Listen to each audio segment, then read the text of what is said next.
Hey guys, this video will show you 3 tips that will make you a better player instantly. Enjoy!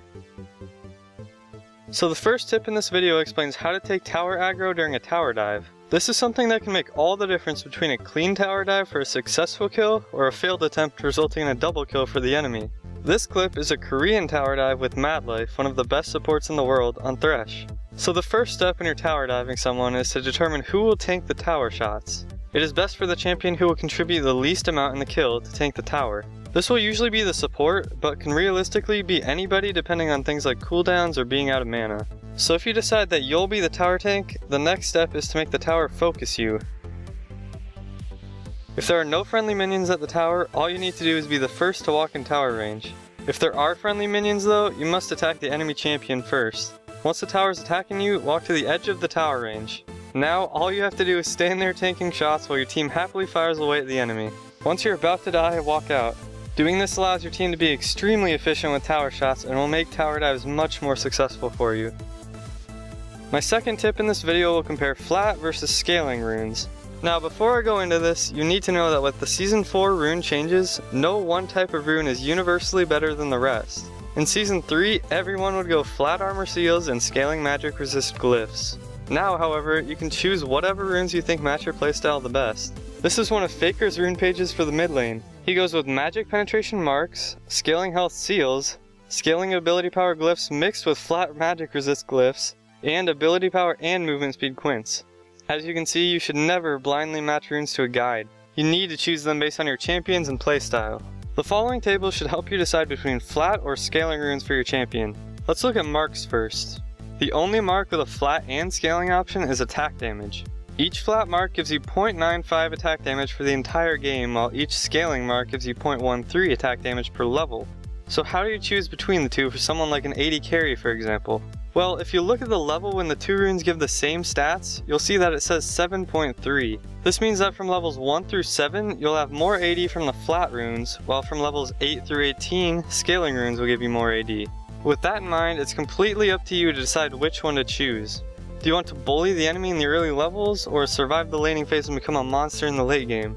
It depends entirely on your champion and playstyle, and guides that say one type of rune is better than another are simply stating how well it matches their specific playstyle, not everybody's.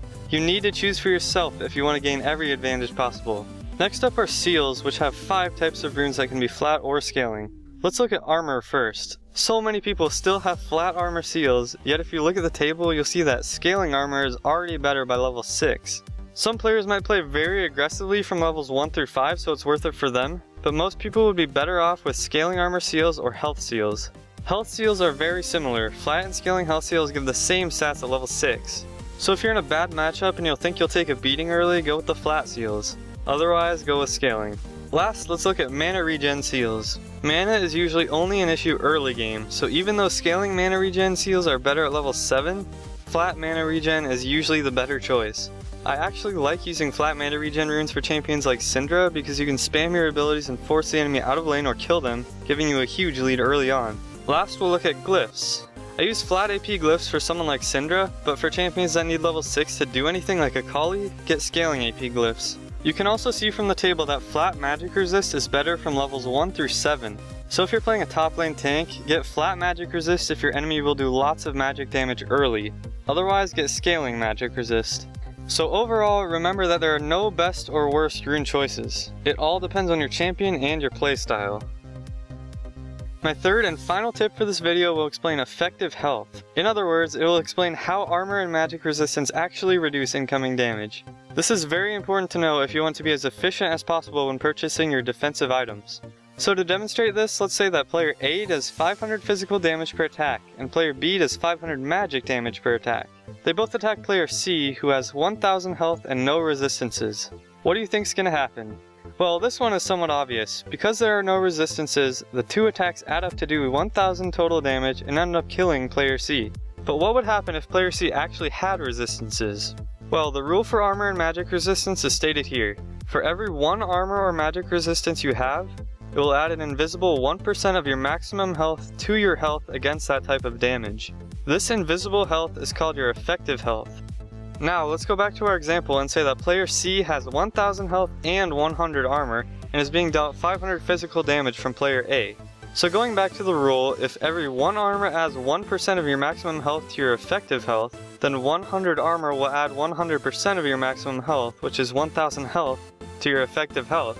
Therefore, your effective health against physical damage would be 2000. This means you would be able to take 2 times as much physical damage compared to if you had no armor. Now, if player C is dealt 500 physical damage, his effective health, which you can't see, would go down to 1500. Because what you actually see is 1000 health on player C and not the true effective health, the system takes the percent that your effective health decreased and applies that to your visible health. Here, the shot decreased player C's effective health by 25%, so his actual health went down by 25% as well. After all of that math, the only thing that visibly happened was that player C's 100 armor made the 500 physical damage he received only deal 250 damage instead. Now let's add the 500 magic damage spell from player B and say that player C had 50 magic resistance.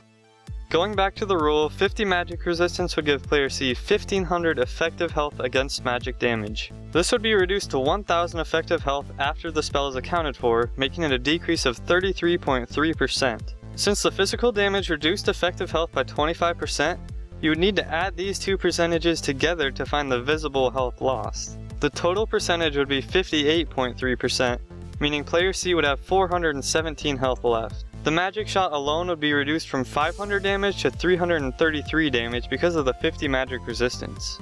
Okay, so knowing how damage is calculated from armor and magic resistance is great and all, but you may be wondering how this can actually be useful to you. Well, first of all, you now know that your armor and magic resistance will be more effective with the more health that you have. Also, next time you buy an item, you can quickly estimate how much effective health it will give you. For example, if you're buying a Negatron cloak with 2000 health, you'll essentially get 800 extra effective health against magic damage. If you buy it with 3000 health though, you'd get 1200 effective health against magic damage. That's much more cost efficient at that point than buying more health. Quick calculations like these could help you decide if health or resistances are a better buy at the current stage of your game. These have been my 3 tips for this video.